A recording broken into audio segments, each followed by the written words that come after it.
Hi Sledders. I recently posted a video on building a low-cost spring compressor tool that works for both the P-drive primary clutch and the QRS secondary clutch. I wanted to follow up with a short video showing how the compressor is used. Using the spring compressor on the P-drive clutch is pretty self-explanatory. Disassemble the 1 3/8 inch rubber plug and use the large washer on the bottom of your threaded rod. Then place the cap over the spring cup and then use the smaller washer from the plug on top of the plastic cap. Again, this helps distribute the load and keep the strength of the plastic cap, and then place a nut over that.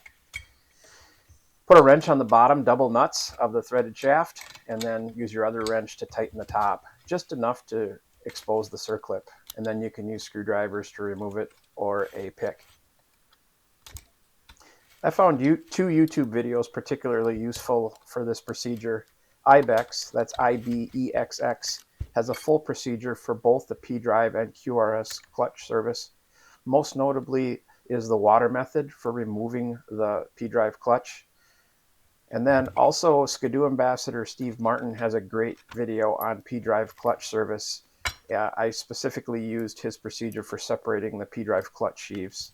It's worth noting that you don't need the clutch puller tool for either procedure. You can use the clutch bolt for the water method, and you can use the clutch bolt to separate the sheaves. Let me know in the comments below if you'd like to see a video on the full P-drive clutch service. For the QRS clutch, after you remove the belt, use the included tool to loosen the calibration ring and then unthread it from the QRS shaft. You'll probably need a screwdriver to separate the calibration ring to get it over the small shoulder at the end of the shaft. Remove the steel washer from the end of the clutch, and then you can insert the spring compression tool. Put the plug inside the shaft and wiggle the assembly until it is almost all the way in. Tighten the nut by hand, and then once it's snug by hand, turn it an additional 1.5 turns. Then place the cap over the threaded shaft, then the washer, and then the nut.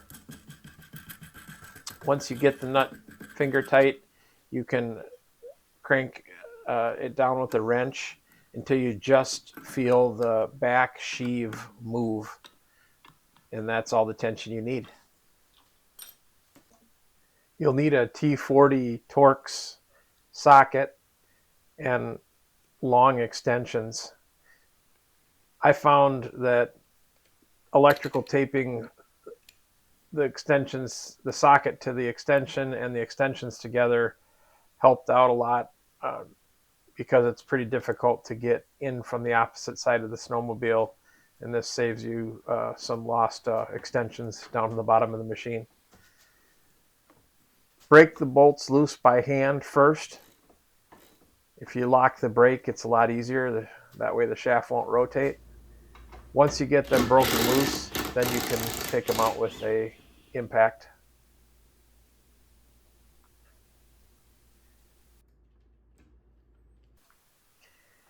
After you get all 4 bolts removed, you can loosen up the nut on the spring compressor and the helix will come right out. Let me know in the comments if you want to see a video of the entire disassembly and reassembly procedure,